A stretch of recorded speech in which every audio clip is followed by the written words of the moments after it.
அந்த தண்ணி போய் தாங்க இந்தாங்க 120 ரூபா தாங்க இந்தாங்க 5000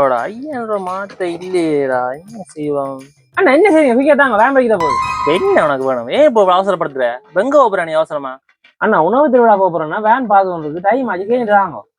அடே உணவு திருவிழாவுக்கு சாப்பாடு கொண்டு போவான் தண்ணி பதில் மட்டும் கொண்டு வரேடா அண்ணா என்ன சொல்றீங்க சாப்பாடு வேணும் தெரியாது அப்ப சொல்லலையே ஊமடா அங்க போற எல்லாரும் சாப்பாடு கொண்டு போகணும் அங்க வெர்றாக்களோட பகிர்ந்து சாப்பிடணும் நீ தண்ணி பதில் மட்டும் கொண்டு போனா என்றா மதிப்பாங்க அச்சோ மதிக்க மாட்டாங்களோ அண்ணா நீங்க என்ன சரிங்க தண்ணி போத்து காசு எடுத்துக்கொண்டு மிச்ச காசுக்கு சிபிடி பிசினஸ் அதுல தாங்க சூப்பரா இதைத்தான் எதிர்பார்த்தேன் நில்லு வார்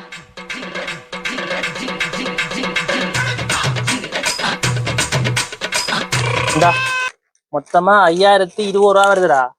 உனக்கு 20 ரூபா டிஸ்கவுண்ட் என்ன பண்ணு சரிண்ணா தேங்க்ஸா எட்டுமே அங்க வேன் படிக்கிற போய் எல்லாம் பார்த்து வருவாங்க கடையில் என்ன செய்யற நீ உணவு திருவிழா போய் வரும் கேட போறது அதான் சாப்பாடு வாங்க உங்களை வச்சு தான் வாங்கிடுவேன்